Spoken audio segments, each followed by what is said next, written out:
All right, so there's this one little word you probably use every single day, and it's quietly undermining your message, your relationships, even how you see yourself.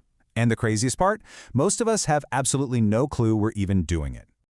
So let's go ahead and expose this hidden saboteur. I mean, it's a word that seems totally harmless, right? But it's actually having this huge and, yeah, often negative effect on pretty much every conversation you have. I mean, just think about the power of that for a second.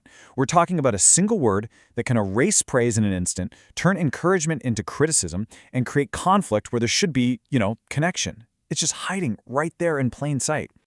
Okay, let's make this real.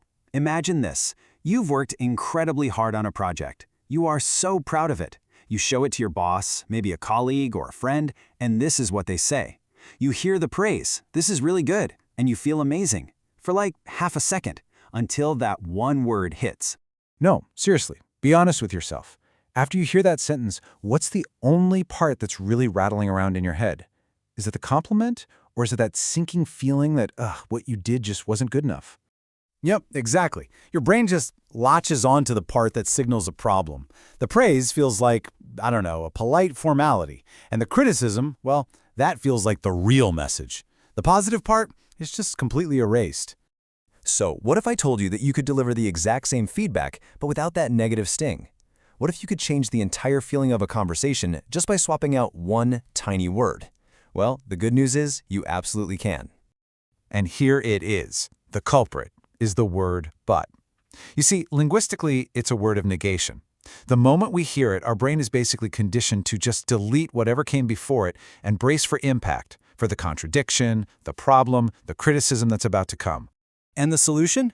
It's stunningly simple. We're calling it the power switch. You just replace but with and. See? You're no longer negating what came before, you're adding to it. You're shifting from conflict to continuation.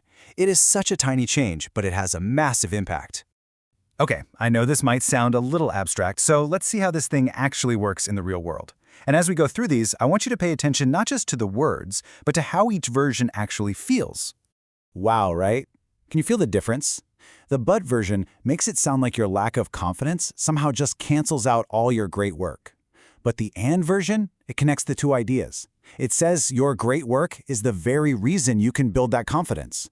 One shuts you down, the other one moves you forward. All right, here's another one. On the left, but just makes the work feel insufficient. But on the right, and reframes that same suggestion as an opportunity. It's not a critique of a flaw anymore.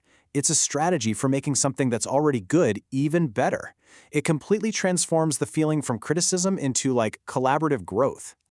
Oh, this one is huge. The but version makes your talent and your inexperience feel like they're in conflict, like it's a roadblock. But the and version? It turns it into a journey. Your talent becomes the starting point, and experience is this exciting path forward. It's the same truth, just a completely different impact. So why does this work so well? Well, the psychology behind it is actually pretty fascinating. Our brains process language emotionally, right? The word but signals a fight between two ideas. It forces a choice, and it just feels like rejection. The word and, on the other hand, signals a partnership. It allows two things to be true at the same time, and that feels like expansion. So look, this isn't just some neat little communication trick for managers. No way. This is a tool you can use in every area of your life to fundamentally change your interactions and even your own mindset. It's kind of like your new superpower. And you can start applying this right now. Use it when you're giving feedback to your team, for sure. But also try it in those tough conversations with friends or your partner. And maybe most importantly, start paying attention to how you use it in your own internal monologue, how you talk to yourself. Honestly, this might be the most powerful way to use this. Saying I tried, but I failed. That's a dead end. It's just a statement of defeat. But look at the alternative. I tried and I learned something valuable. Suddenly, it's not a failure anymore, is it? It's a data point. It's progress. You're not stuck. You're growing. And that really is the crucial point here.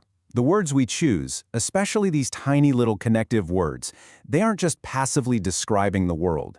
They are active tools that literally construct our reality, frame our experiences, and influence our outcomes. You know, we often think that meaningful change requires some huge, dramatic action.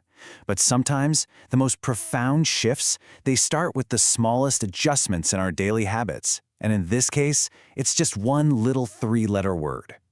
So here's your challenge. For the rest of today, just start to notice how often you use the word but. And every time you catch yourself, just for a moment, pause.